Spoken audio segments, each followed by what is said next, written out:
Good morning students. आज हम एक बहुत ही इम्पॉर्टेंट टॉपिक के बारे में डिस्कस करेंगे, दैट इज़ स्टीरियो केमिस्ट्री। ये बीएससी पार्ट फर्स्ट में आपके ऑर्गेनिक केमिस्ट्री में यूनिट 2 है stereo chemistry.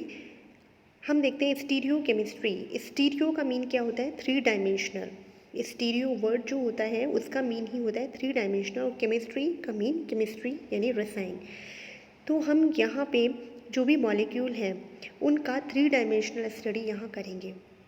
Stereochemistry refers to the 3 dimensional properties and reactions of molecules. कोई भी मॉलिक्यूल है उसकी 3 डायमेंशनल प्रॉपर्टीज़ के बारे में और उसकी रिएक्शंस के बारे में हम यहाँ देखेंगे।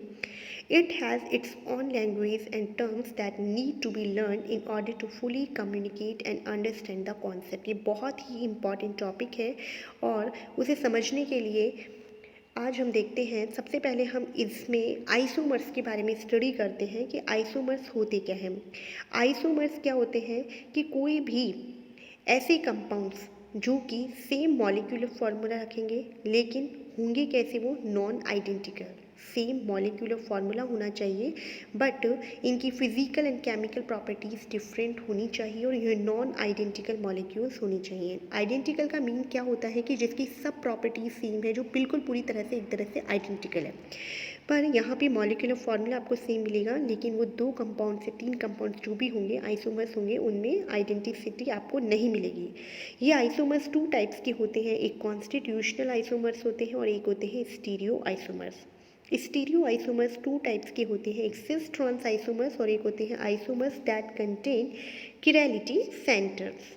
तो हम यहाँ सबसे पहले जियोमेट्रिकल आइसोमर्स या सिस ट्रांस आइसोमर्स जो होते, देखिए यहाँ आपके इस पार्ट में यानी कि बीएससी फर्स्ट ईयर में आप यहाँ कॉन्स्टिट्यूशनल आइसोमर्स की स्टडी नहीं करेंगे क्योंकि आपके पार्ट में स्टीरियो आइसोमर्स ही है मेनली। तो कॉन्स्टिट्यूशन का मीन तो क्या होता है कि जिसमें बॉन्ड ब्रेकिंग होती है, मतलब कॉन्स्टिट्यूशन चेंज रहता है बॉन्ड्स का, जैसे like S alcohol and ether जो होते हैं वो आप जानते हैं। दोनों ही आइसोमर से, स्ट्रक्चरल आइसोमर से, कॉन्स्टिट्यूशनल आइसोमर से यहाँ पे बॉन्ड ब्रेकिंग जो होती है वो अलग अलग टाइप की होती है। बॉन्ड्स जो होते हैं वो दोनों में अलग अलग होते हैं। ये कॉन्स्टिट्यूशनल आइसोमर्स में आपको इन ब्रीफ इसके बारे में बता देती हूँ, आपने 12th में भी पढ़ा है इसके बारे में। कॉन्स्टिट्यूशनल आइसोमर्स जो होती हैं वो कौन कौन सी टाइप की होती है? एक चैन आइसोमेरिज्म होती है जिसमें क्या होती है, चैन में डिफरेंस होती है। एक आपके पास चैन आइसोमर्स का आप एग्जांपल किस तरह से बता सकते हो, जैसे कि एन ब्यूटीन है और जो आइसोब्यूटीन है, दोनों में ही चैन डिफर होती है। एन ब्यूटीन में 4 कार्बन की चैन होती है और आइसोब्यूटीन जो होती है उसमें 3 कार्बन की चैन होती है, बट मॉलिक्यूलर फार्मूला दोनों का ही सेम होता है। एक पोजिशन आइसोमेरिज्म होती है जिसमें कोई भी जो ग्रुप होता है, कोई भी फंक्शन, कोई भी ग्रुप जो होता है, जैसे या फिर कोई भी एल्कीन है जो फंक्शन ग्रुप अगर लगा हुआ है, like S OH group alcohol है आपके, उसमें OH एक ग्रुप लगा हुआ है, इस फंक्शनल ग्रुप की पोजीशन चेंज है, या फिर डबल बॉन्ड या ट्रिपल बॉन्ड जो होती है उनकी भी अगर मॉलिक्यूल के अंदर पोजीशन चेंज होती है तो भी उसे हम पोजीशन आइसोमर ही बोलते हैं। इसका एग्जाम्पल आप बोल सकते हैं जैसे कि 1 प्रोपेनॉल है, 2 प्रोपेनॉल है, ये सब आपके एंड 3 ये सब आपके किसके एग्जाम्पल हो जाएंगे? 1 प्रोपेनॉल 2 प्रोपेनॉल आपके हो जाएंगे पोजीशन आइसोमर्स के। और इसके अलावा या फिर अगर आप ब्यूटेनॉल में देख लेते हैं तो 1 ब्यूटेनॉल, 2 ब्यूटेनॉल, 3 ब्यूटेनॉल। 3 ब्यूटेनॉल में आपका जो होता है उसमें आपकी चैन भी आ जाती है उसके अंदर। अब आप यहाँ देखिए, एक फंक्शनल ग्रुप आइसोमर्स होते हैं जिनके अंदर 2 मॉलिक्यूलर फार्मूला सेम रहेगा लेकिन फंक्शनल ग्रुप डिफर होंगे, जैसे अल्कोहल है और ईथर है, एल्डिहाइड और कीटोन है, ये एक दूसरे के फंक्शनल आइसोमर्स होते हैं। इसके अलावा एक मेटामेरिज्म होती है जो कि मेनली आपके ईथर्स में पाई जाती है। वहाँ पे ROR आप जिस तरह से लिखते हैं तो वहाँ पे CH3 ग्रुप जो होता है वो डिफर कंडीशंस में होता है, तो उसमें हम मेटामर्स बोल देते हैं उसे। अब इसका एक एग्जाम्पल होता है, अब लास्ट है आपका टॉटोमेरिज्म, जहाँ पे टॉटोमेरिज्म पाई जाती है, कीटोइनॉल टॉटोमेरिज्म इसका एग्जाम्पल है। ये मैंने आपको इन ब्रीफ आपको केवल रिमाइंड कराने के लिए बता दिया है। अब हमारे कोर्स के अकॉर्डिंग हम यहाँ चलते हैं, सिस ट्रांस आइसोमर्स के बारे में हम पढ़ते हैं।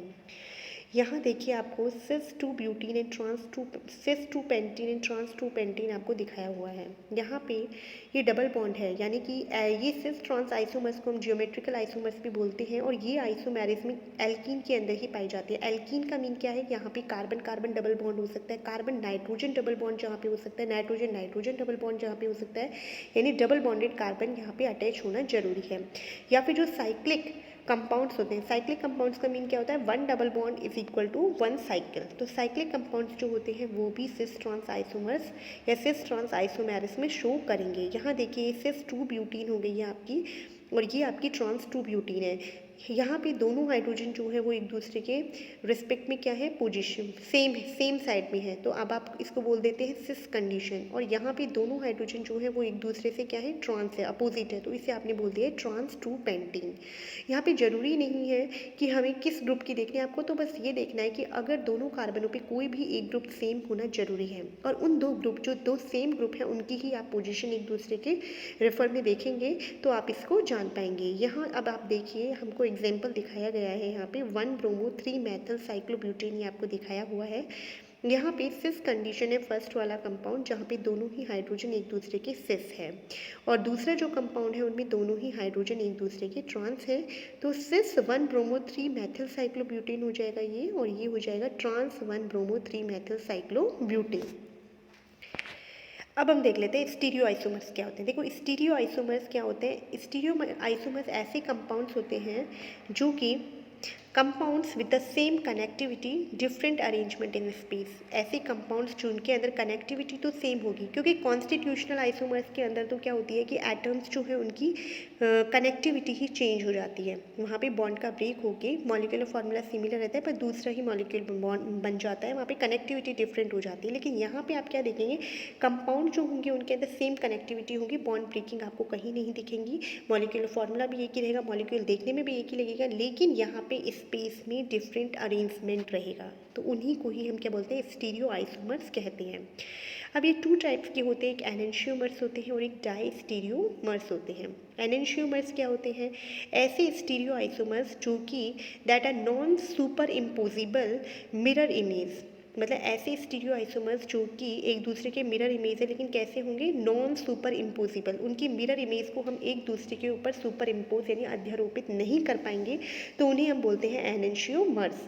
And only properties that differ a direction +1 and -1 of optical rotation, और केवल एक ही ऑप्टिकल प्रॉपर्टी, जो ऑप्टिकल रोटेशन होता है ना, पीपीएल लाइट को घुमाने की जो डायरेक्शन होती है, बस उसी में ही ये डिफर होते हैं, प्लस और माइनस। एक पीपीएल को अगर क्लॉकवाइज में घुमा रहा है एक आइसोमर, तो दूसरा आइसोमर जो होता है वो उसे एंटी क्लॉकवाइज डायरेक्शन में घुमाता है, तो केवल और केवल ऑप्टिकल रोटेशन की डायरेक्शन में ही ये एक दूसरे से डिफरेंट होते हैं। एक होते हैं diastereo isomers. Diastereo isomers ऐसे स्टीरियो आइसोमर्स होते हैं जो एक दूसरे के मिरर इमेज ही नहीं होते हैं, एक दूसरे की अगर मिरर इमेज ही नहीं है, that are not mirror image and different compounds with different physical properties, दोनों की प्रॉपर्टीज़ भी, फिजिकल प्रॉपर्टीज़ भी डाई स्टीरियो आइसोमर्स की डिफरेंट होती है। लेकिन एनेंशियोमर्स में सारी ही प्रॉपर्टीज़ सेम होती है, फिजिकल प्रॉपर्टीज़, बस ओनली ऑप्टिकल प्रॉपर्टी ही इसकी डिफरेंट होती है, ऑप्टिकल रोटेशन की डायरेक्शन में डिफर करते हैं, और इनमें non superimposable mirror image बनती है। तो ये आपने स्टीरियो आइसोमर्स, एनेंशियोमर, डायस्टीरियोमर्स देखा। अब आप देखिए एसिमेट्रिक सेंटर, ये आपको कुछ टर्मिनोलॉजी है जो कि स्टीरियो केमिस्ट्री को पढ़ने के लिए ज़रूरी है। अब यहाँ देखते हैं हम एसिमेट्रिक सेंटर। एसिमेट्रिक सेंटर क्या होता है, sp3 कार्बन जो कि 4, अगर ऐसा sp3 कार्बन जिसमें कि 4 डिफरेंट ग्रुप अटैच है तो उसे हम बोलते हैं एसिमेट्रिक सेंटर। ऑप्टिकल एक्टिविटी क्या चीज़ होती है, the ability to rotate the plane of plane polarised light. Plane polarised light क्या कहलाती है, पीपीएल के प्लेन को अगर रोटेट करने की एबिलिटी जिसमें होती है कंपाउंड में, उसे हम बोलते हैं इसके अंदर ऑप्टिकल एक्टिविटी है, और ये ऑप्टिकल एक्टिव कंपाउंड है। एक किरैल कंपाउंड होता है। किरैल कंपाउंड क्या होता है, compound that is optically active. Optically activity के लिए क्या जरूरी होती है कि किरैल कंपाउंड होना जरूरी है, and a chiral compound will not rotate light. A chirality जहाँ पे होती है, किरैलिटी का मीन यही होता है कि वो कंपाउंड क्या होता है, ऑप्टिकली एक्टिव होगा, और इसके लिए उसमें 3 कंडीशंस होती हैं। इसके बारे में हम आगे फर्दर स्टडी करेंगे। इसमें अब देखते हैं हम पोलरीमीटर। पोलरीमीटर एक ऐसी डिवाइस होती है जो कि किरैल कंपाउंड के अंदर ऑप्टिकल रोटेशन को मेजर कर पाती है। Polarimeter, the device that measures the optical rotation of the chiral compound.